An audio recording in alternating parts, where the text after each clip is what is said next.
Hey everyone, and welcome to this explainer. Today we're going on a really important medical journey, demystifying brain tumors. Now, I know this is a complex and often deeply personal subject, so we're going to approach it with a lot of compassion, but also objectivity. We're going to break down the science so you can clearly understand this medical journey from start to finish. But right off the bat, I want you to consider a bit of a medical paradox. Why can a completely benign, meaning non-cancerous, tumor still be incredibly dangerous? Keep that in the back of your mind. I promise we're going to reveal the exact biological reason for this as we unpack the mechanics of the human brain. So, here is our roadmap for today. We'll be looking at 1. Understanding brain tumors. 2. Recognizing the warning signs. 3. Diagnosis and tumor grading. 4. Navigating treatment options. 5. The road to recovery. And finally, 6. Prognosis and future hope. We have a lot of ground to cover, so let's get right to it. Section 1. Understanding brain tumors. Before we even talk about symptoms, we need to lay down our biological foundation. Simply put, a brain tumor is an abnormal growth or collection of cells within the brain or its surrounding structures. These growths fall into two broad categories: benign, which means they aren't cancerous, or malignant, meaning they are. And unfortunately, these abnormal growths can affect anyone at literally any age, from young kids to older adults. And this brings us right back to that opening paradox. Why is a non-cancerous tumor still such a major threat? Well, think of the closed room analogy. The human skull is a rigid, closed-off box. It cannot expand. So any growing tumor, whether it's benign or malignant, is going to increase the pressure inside that space. This intracranial pressure physically pushes against and damages incredibly delicate, highly specialized brain tissue. It's literally the sheer physics of the location that makes any tumor up there an urgent medical situation. It's also really important to understand that not all brain tumors actually start in the brain. Primary tumors, like gliomas, meningiomas, or medulloblastomas, those do originate directly within the brain tissue or its surrounding layers. But secondary or metastatic tumors are cancers that started somewhere else entirely, places like the lungs, breast, or kidneys, and have unfortunately spread or metastasized to the brain. So what actually causes them? Well, while the exact trigger for primary tumors is often a bit of a medical mystery, we do have known risk factors. These include specific genetic mutations like neurofibromatosis or Li-Fraumeni syndrome, a family history of brain tumors, previous exposure to radiation therapy, and simply getting older, specifically being over 50.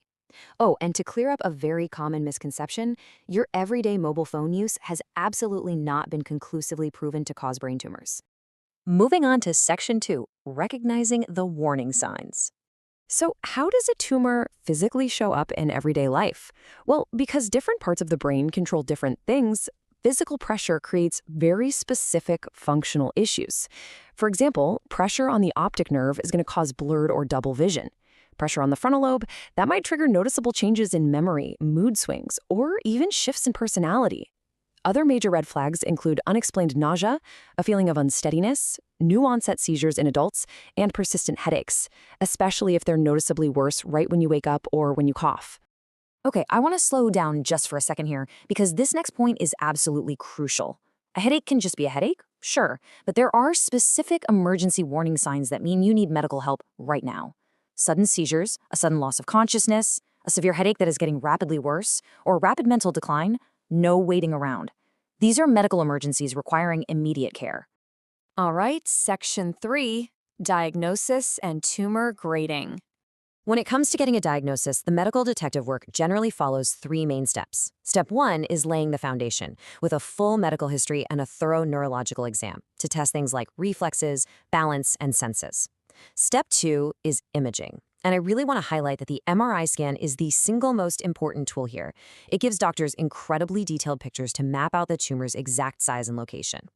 Finally, step 3 is a tissue biopsy. Actually, extracting a physical tissue sample is the only way to conclusively confirm the exact type of tumor, and that's often combined with genetic testing to figure out the very best treatment plan.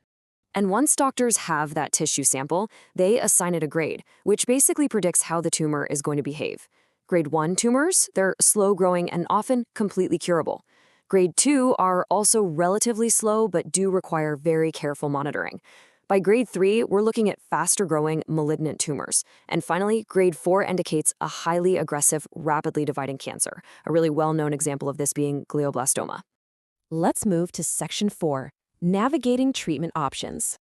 When it's time to fight back, modern medicine has a pretty incredible arsenal. The first line of defense is often a craniotomy. That's actual surgery to open the skull, physically remove the tumor, and immediately relieve that dangerous pressure. But beyond just physically taking it out, we use treatments designed to destroy any remaining cells. That means high-energy external beam radiation, or stereotactic radiosurgery. And just a quick note, that second one isn't actually physical surgery with a scalpel, it's highly precise, focused beams of radiation. And of course, there's chemotherapy, which uses powerful drugs like temozolomide. Now, speaking of drugs, there's a really important distinction to make between traditional chemotherapy and targeted therapy. Traditional chemotherapy is systemic, meaning it broadly targets any rapidly dividing cell in the entire body. Targeted therapy, on the other hand, represents the cutting edge of modern cancer care. It uses highly specific drugs designed to attack only the unique molecular structure of the tumor itself, which spares the healthier tissues around it. The medical field is also making massive leaps in immunotherapy, which actually trains the patient's own immune system to recognize and fight the cancer. But, destroying the tumor is really only half the battle. Doctors also rely heavily on supportive medications to keep the patient safe. Powerful corticosteroids like dexamethasone are absolutely essential to rapidly reduce life-threatening brain swelling. And if the patient is experiencing fits, doctors will bring in anti-seizure medications like levetiracetam or valproate. Because these are incredibly potent drugs, they're meticulously managed under strict, continuous physician supervision. Which brings us to Section 5, the road to recovery. Surviving that immediate physical threat is obviously a massive victory. But now, clinical science has to meet human resilience. The rehabilitation phase kicks in. Whether it's doing strengthening exercises, retraining your balance, or doing gait training just to walk safely again, the clinical objective is restoring physical movement and muscle strength. But really, the true ultimate goal of physiotherapy is reclaiming the patient's daily independence. It's quite literally about getting their life back.